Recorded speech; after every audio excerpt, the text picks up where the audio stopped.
Hey guys, Katie and Amy here. Hi. We're going to show you how to take your inches because it's really important to track your inches every week so you can see the progress you're making. So there's quite a few inches that you can do, but the ones that we really care about are the ones we're going to show you today. So these are the main ones that really show us if your body's making a difference.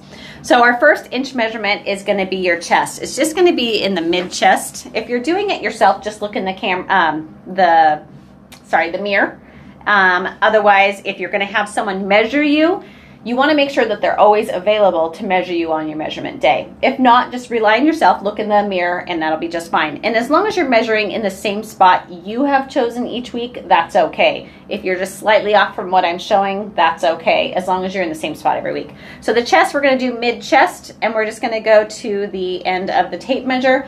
I like the seamstress type tape measures because they don't break and they're easy because the zero's on the end of the tape measure. So we have chest right in the mid-chest. So the waist measurement is just the smallest area of your midsection, and so for women, and then for men it's the pant line. So you just want to make sure you can do it with a shirt or without. I really would prefer you to have no shirt. And you can just do this in the mirror, or you can put it around you and then put your finger on it and take the tape measure off so you know where it's at. Always pull a similar tightness. I don't pull overly tight, but I also am not loose, so that way you're about the same tightness each time. So just nice and tight, but don't over tighten it. Next one we like is the belly button. So really, it's just right where the belly button is. So on Katie, oops. We just find the belly button and then we just go right around it. Again, tight. The other one that we have is the hips. And what you want to make sure is that your feet are always together. So if they're slightly separated, that can add a ½ inch to an inch. So we always want the same measurement every time. So just make sure your feet are touching. And then you're going to do the widest area of where your butt is.